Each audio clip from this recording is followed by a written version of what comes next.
Sir नमस्कार विद्यार्थी मित्रांनो, तुम्ही ज्या भरतीची वाट बघत होता त्याची कारवाई सुरू झालेली आहे, म्हणजे नगर परिषद भरती। आता एमपीसी घेणार आहे का टीसीएस आयबीपीएस घेणार आहे ही सुद्धा माहिती जाहीर झालेली आहे, त्यामुळे शेवटपर्यंत व्हिडिओ बघा। व्हिडिओ आवडला तर नक्की व्हिडिओ लाईक करा, शेअर करा आणि सबस्क्राईब करायला अजिबात विसरू नका। गट क आणि गट ड सरळ शिवा भरती पण कुठली तर नगर परिषद व नगर पंचायत प्रशासन प्रशासकीय कार्यवाही आधुनिकीकरण आणि जिल्हा निवड समितीची रूपरेषा आहे। म्हणजे लक्षात ठेवा, जिल्हा निवड समितीनुसार त्या ठिकाणी नगर परिषद तुमची जी भरती आहे तर ती होणार आहे। नगर परिषदच्या गट क आणि गट ड च्या जागा आता एमपीसी घेणार आहे का, तर सध्याच्या हे जे का रायगडचं पत्र जाहीर झालंय किंवा जे जीआर आहे, जे काही त्यांचं नोटिफिकेशन आहे ही भरती प्रक्रियाच्या संदर्भामध्ये, तर सध्याच्याला तुमची टीसीएस किंवा आयबीपीएस दोन्हीपैकी एक कंपनी ते ठरवणार आहेत। संपूर्ण आपण डिटेल मध्ये बघूया, जागा किती आहेत, कुठं आहेत, संपूर्ण डिटेल माहिती। ओके, चला शेवटपर्यंत व्हिडिओ बघा, टेलिग्रामचा ग्रुप जॉईन करा आणि व्हिडिओ आवडला तर एकदा लाईक करून द्या। बघा, मोठी संधी आहे, राज्यभरात एकूण 3138 रिक्त पदांची तातडीने भरती आहे। कुणाची मोठी संधी? नगर परिषद मध्ये गट क आणि गट ड।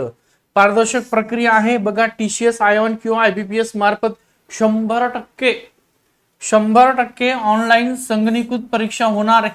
100% म्हटलं याचा अर्थ एक तर टीसीएस घेतील किंवा आयबीपीएस दोन्ही।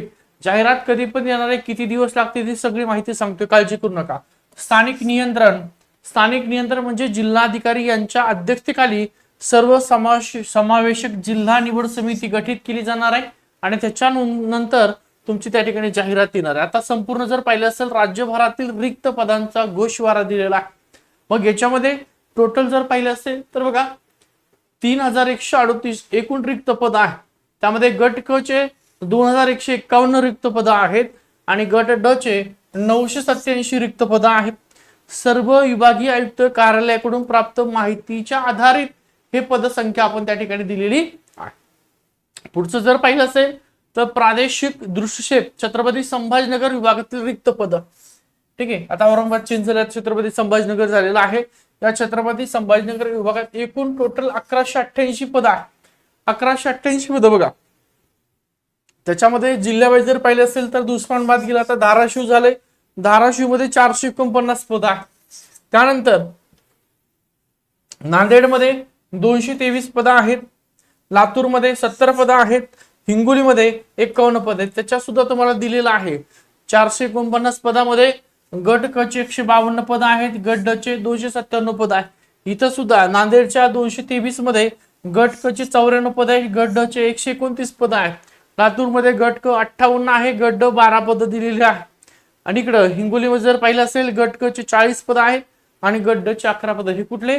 छत्रपती संभाजीनगर विभागाचा आहे। तर विभागनिहाय तुमच्या वेगवेगळ्या जागा आहेत तिथं।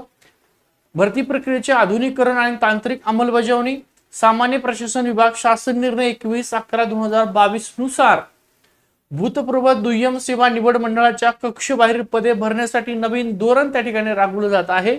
यामध्ये 100% ऑनलाईन प्रक्रिया, नंबर 1 जर पाहिलं असेल बघा, 100% ऑनलाईन प्रक्रिया, स्पर्धा परीक्षा केवळ online computer based test CBT पद्धतीनेच घेण्यात येतील। म्हणजे एक तर तुमची टीसीएस ला देतील कॉन्ट्रॅक्ट किंवा आयबीपीएस ला देतील। मागच्या वेळेस आयबीपीएस होती, तर शक्यता यावेळेस सुद्धा आयबीपीएस असेल किंवा टीसीएस असेल, हरकत नाही। अधिकृत संस्था, दोनच संस्था अधिकृत आहे, एक टीसीएस आय1 आणि दुसरी आयबीपीएस, यांची निवड करणे अनिवार्य आहे। मग आता ठरवतील ते कोणाची निवड करायची आहे। सामंजस्य करार, प्रत्येक प्रशासकीय कार्यालयाने परीक्षा घेण्यासाठी यापैकी एका कंपनीसोबत सामंजस्य करार करणं बंधनकारक असं सांगितलेलं। म्हणजे एक तर टीसीएस तुमची एक्झाम घेईल किंवा आयबीपीएस एक्झाम घेईल। जिल्हा निवड समितीची रचना दिली, उदाहरण रायगड जिल्हा परिषद त्या ठिकाणी रायगडचं जिल्हा निवड समिती रचना रायगड जिल्हा मॉडेल आहे। तर हे त्यांचंच पत्र आहे, त्यांचंच हे सगळीकडे व्हायरल होते, तेच डिजिटल स्वरूपात आपण दिलेलं आहे। अध्यक्ष जिल्हाधिकारी, सदस्य सचिव जिल्हा सहायुक्त, नगर परिषद प्रशासन। त्याच्यामध्ये नगर परिषद जर पाहिलं तर समन्वय सदस्य आहेत आणि इकडे सामाजिक प्रतिनिधित्व सदस्य दिले। तहसीलदार, पुनर्वसन, संबंधित मुख्य अधिकारी हे काय आहे? समन्वयक सदस्य आहेत आणि इकडे सामाजिक प्रतिनिधी सदस्य जिल्हा महिला व बाल कल्याण अधिकारी, सहाय्यक आयुक्त समाज कल्याण आणि प्रकल्प अधिकारी आदिवासी विकास। तर तुमची अध्यक्ष जिल्हाधिकारी असतील जिल्हा निवड समितीची, आता पुढचं जर पाहिलं असेल समितीचे मुख्य कार्य आणि पुढील प्रशासकीय टप्पे दिलेले आहेत, कशा प्रकारे तुमची भरती प्रक्रिया राबवली जाणार आहे, जाहिरात कधी येणार ते पण सांगतो, ते बघून घ्या. पदसंख्या निश्चित, गट क व गट ड च्या स्थायी रिक्त पदांचा अंतिम आकडा आणि रोस्टर निश्चित करणार आहे. नंबर 1 आहे पदसंख्या निश्चित करायची. गट क असेल गट ड असेल त्यांची स्थायी जे काही रिक्त पद आहेत त्यांचा अंतिम आकडा आणि रोस्टर निश्चित करायचं नंबर 1. नंबर 2 त्या ठिकाणी सांगितलं तुम्हाला एजन्सीची निवड करायची. पहिले तुमची जाहिरात ठरणार आहे कितीपर्यंत परफेक्ट येणार आहे, त्याच्यानंतर एजन्सी निवड केली जाणार आहे. टीसीएस किंवा आयपीएस पैकी एका कंपनीची निवड करून त्यांच्यासोबत कायदेशीर सामंजस्य करार केला जाणार आहे. त्यानंतर जाहिरात प्रसिद्ध केली जाणार आहे. तुमची सर्व नियमांची पूर्तता करून भरती प्रक्रियेची अधिकृतपणे जाहिरात प्रसिद्ध केली जाणार आहे. आणि चौथा टप्पा सरळ सेवा भरतीची संपूर्ण परीक्षा आणि प्रक्रिया पूर्णपणे पारदर्शकपणे पूर्ण केली जाणार आहे. म्हणजे नंबर 1 पहिली जागाचा रोडमॅप असणार आहे, रोस्टर निश्चित केलं जाणार आहे, गट क गट ड. त्याच्यानंतर परीक्षेची निवड केली जाणार आहे, टीसीएस किंवा आयपीएस जे कोण असणार ते. त्याच्यानंतर तुमची जाहिरात प्रसिद्ध होणार आहे आणि फायनल तुमची परीक्षा होणार आहे. तुमचं सिलेक्शन त्या ठिकाणी नगर परिषद मध्ये होणार आहे. प्रशासकीय गरज दिली, तांत्रिक प्रावीण्य दिलेलं आहे आणि स्थानिक नेतृत्व, त्यामुळे लवकर लक्षात ठेवा. या प्रोसेसला जर विचार केला हा एप्रिल पूर्ण महिना जाऊ शकतो. या प्रोसेसला लवकर दिलेलं. आता हे कोणाचं आहे, शासनाने आधुनिक तंत्रज्ञान आणि सक्षम स्थानिक प्रशासन यांची योग्य सांगड घातली आहे. त्यामुळे उमेदवारांना एक अत्यंत पारदर्शक प्रक्रिया अनुभवता त्या ठिकाणी येणार आहे. प्रशासकीय गरज दिलेली आहे 3138 सध्याच्या. याच्या जागा वाढू शकतात, कमी होऊ शकतात, शक्यता आहे. परंतु आता हे फायनल होणार आहे. साधारणतः एप्रिल महिन्याचा पूर्ण महिना जाऊ शकतो, एप्रिलच्या एंडिंग पर्यंत किंवा मे महिन्याच्या एक 15 तारखेपर्यंत तुमची जाहिरात येणं अपेक्षित आहे नगर परिषदची. आणि एमपीसी घेणार नाही तर टीसीएस किंवा आयपीएस कोणीही एक घेणार आहे. आपली नगर परिषदची टेस्ट सिरीज सुद्धा सुरू होणार आहे.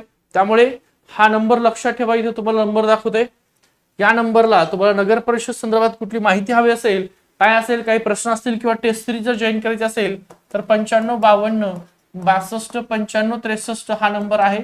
या नंबरला संपर्क करा. ठीक आहे, शेवटी 3 आहे, 9552 62 95 63 इथे लिहितो. 9552629563. आपला टेलिग्रामचा ग्रुप सुद्धा जॉईन करा. या व्हिडिओच्या डिस्क्रिप्शन लिंक दिली. आपलं श्री अकॅडमीचं ॲप आहे ते सुद्धा डाउनलोड करा. या व्हिडिओच्या डिस्क्रिप्शन त्याची सुद्धा लिंक दिलेली आहे. व्हिडिओ आवडला तर लाईक करा. थांबतो.